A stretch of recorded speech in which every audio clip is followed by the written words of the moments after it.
শুভ সন্ধ্যা বন্ধুরা। পিয়ালিস পোয়েট্রিতে আরও একবার সকল বন্ধুদেরকে স্বাগত জানাই। আশা করি তোমরা সকলে ভালো আছো। আজকে আমি তোমাদের মনটা আরও ভালো করে দিতে জয় গোস্বামীর লেখা একটা কবিতা তোমাদেরকে শোনাবো। কবিতাটা সবারই খুব চেনা। ভাবছো তো কী কবিতা শোনাবো?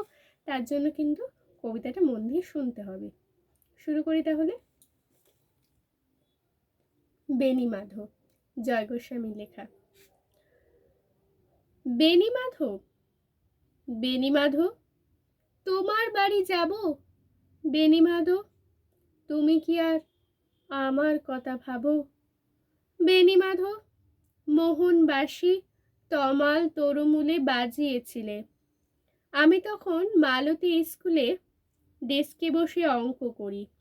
ছোট্ট ক্লাব ঘর, বাইরে দিদিমণির পাশে দিদিমণির বর। আমি তখন নবম শ্রেণী, আমি তখন শাড়ি। আলাপ হলো বেণীমাধব সুলেখাদের বাড়ি। বেণীমাধব, বেণীমাধব লেখা পড়ায় ভালো। শহর থেকে বেড়াতে এলে আমার রং কালো।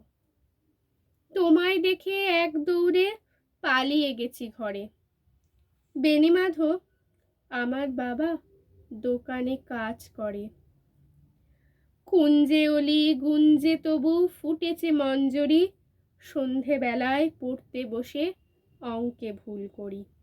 আমি তখন নবম শ্রেণী, আমি তখন 16। ব্রিজের ধারে বেণীমাধব লুকিয়ে দেখা হলো। বেণীমাধব, বেণীমাধব, এত দিনের পরে সত্যি বলো, সেসব কথা এখনো মনে পড়ে? সেসব কথা বলেছ তুমি তোমার প্রেমিকাকে? আমি কেবল একটি দিন তোমার পাশে তাকে দেখেছিলাম আলোর নিচে। অপূর্ব সে আলো, স্বীকার করি, দুজনকেই মানিয়েছিল ভালো। জুড়িয়ে দিল চোখ আমার, পুড়িয়ে দিল চোখ। বাড়িতে এসে বলেছিলাম ওদের ভালো হোক। রাতে এখন ঘুমাতে যাই একতলার ঘরে। মেঝের ওপর বিছানা পাতা, জ্যোৎস্না এসে পড়ে। আমার পরে যে বোন ছিল চোরা পথের বাঁকে মিলিয়ে গেছে। জানি না আজ কার সঙ্গে থাকে। আজ জুটেছে, কাল কি হবে? কালের ঘরে শনি, আমি এখন এই পাড়ার সেলাই দিদিমণি। তবু আগুন, বেণীমাধব, আগুন জ্বলে কই? কেমন হবে আমিও যদি নষ্ট মেয়ে হই? কেমন লাগলো আমার কবিতা আবৃত্তিটা? যদিও এই কবিতাটা আমি লিখিনি, কিন্তু আমার এটা খুব পছন্দের একটা কবিতা।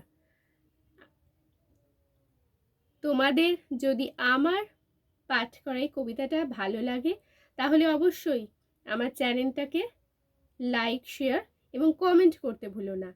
এবং আরও সুন্দর সুন্দর কবিতা তোমাদের শুনতে হলে আমার সঙ্গে থাকতে হবে। আর আমার সঙ্গে থাকলেই তোমাদের মনটাও খুব ভালো হয়ে যাবে। আবার কোনো নতুন ভিডিও নিয়ে তোমাদের সঙ্গে আমি হাজির হব।